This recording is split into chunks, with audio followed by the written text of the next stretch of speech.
to do is, if you look at this part of the scale, you see this white band right here. Over here it says LB. That is an abbreviation for pounds. So these numbers in the white section of the scale are measuring in pounds. This right here is going to tell me where I'm reading at. So if you look right here, I'm going directly to that marker that says 300 pounds.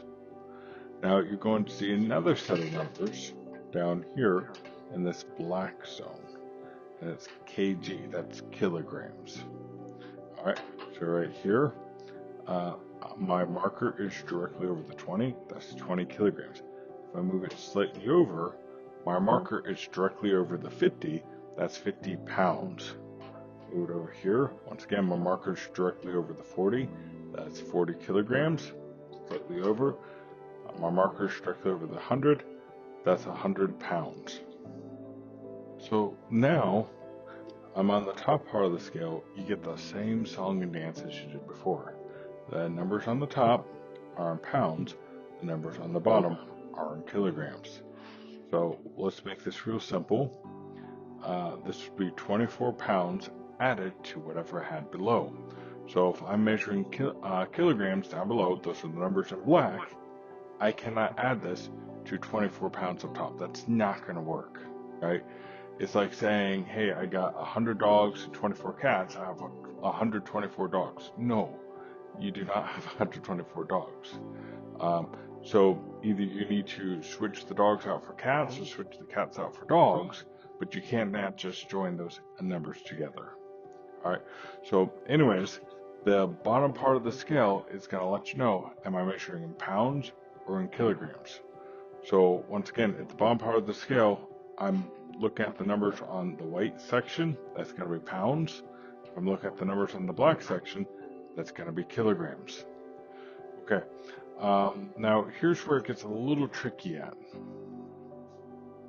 You can see there's a bunch of tick marks here. That can be a little hard to see. So I'm going to write this on the board to remove any sort of vision test. So we're going to continue with how to read that scale. So let's talk about a couple of things. So you're going to see 28, and then you're going to see number 30. So we're starting off with pounds. So let's start off with pounds. And so on the top part of the scale, it jumps in groups of 2. And so what you're going to see is something like this. 2, 3, 4, 2, 3, 4, right? And so let's do a star here and say this is where it measured at.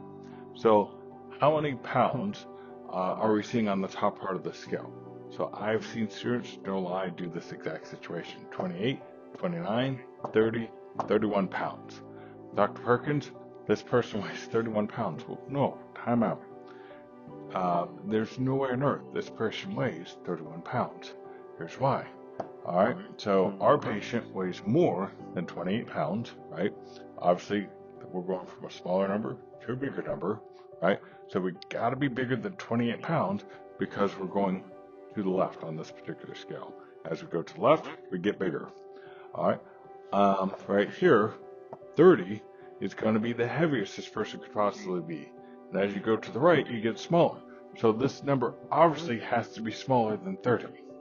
So just doing that is going to save you a lot of trouble.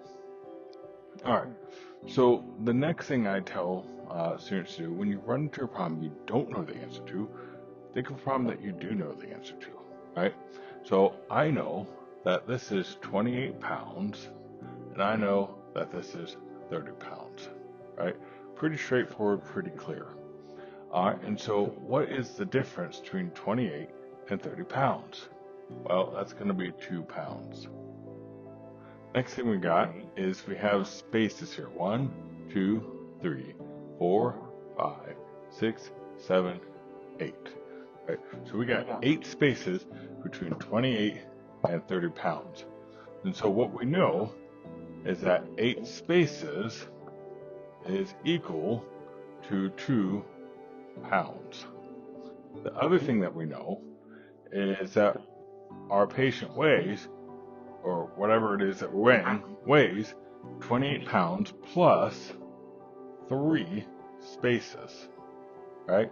And so 1, 2, 3, right? I weigh 3 spaces worth of weight past 28 pounds. All right. Well, if I told you I weighed 28 spaces, you're like, what the heck are you talking about? That doesn't help me out here. So we have to somehow convert the spaces to pounds. Well, we already know that 8 spaces is equal to 2 pounds. And if you look at my previous videos where I talk about the factor label method, I got one on medical math. It's going to explain how you can change this equals into a fraction.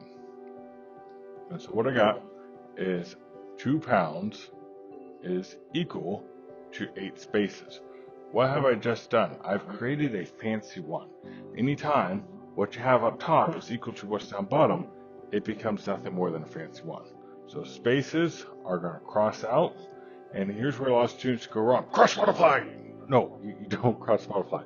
You multiply across. That's how you multiply fractions.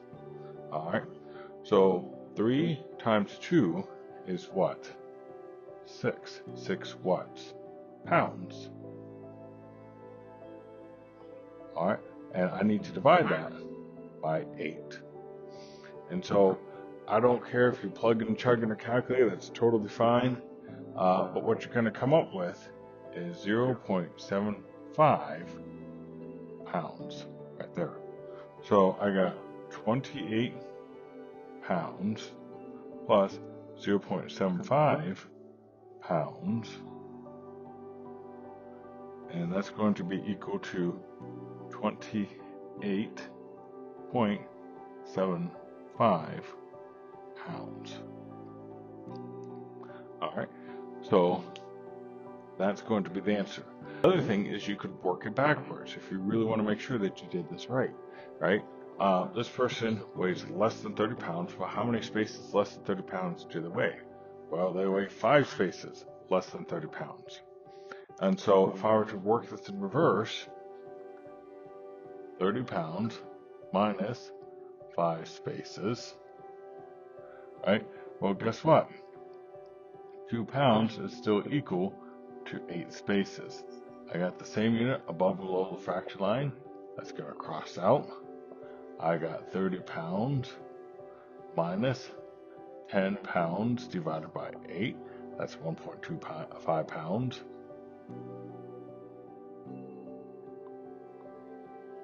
And that's still going to give me 28.75 pounds. So yes, I got the right answer. So now that you have this figured out, how many pounds this is, you just add this down to here. If you have, you're measuring in kilograms, right? Once again, you move this over until this part of your scale right here is floating. So you want it to be right here, right? If you're using your finger to do it, obviously that's not the right answer. But what should happen is when you get this perfectly balanced, this is going to float right here all by itself, right? You're not having to do anything, and it's going to float right there. And so you're going to add your kilograms to kilograms, your pounds to pounds, right? Do not add pounds to kilograms or kilograms to pounds. That's going to give you the wrong answer.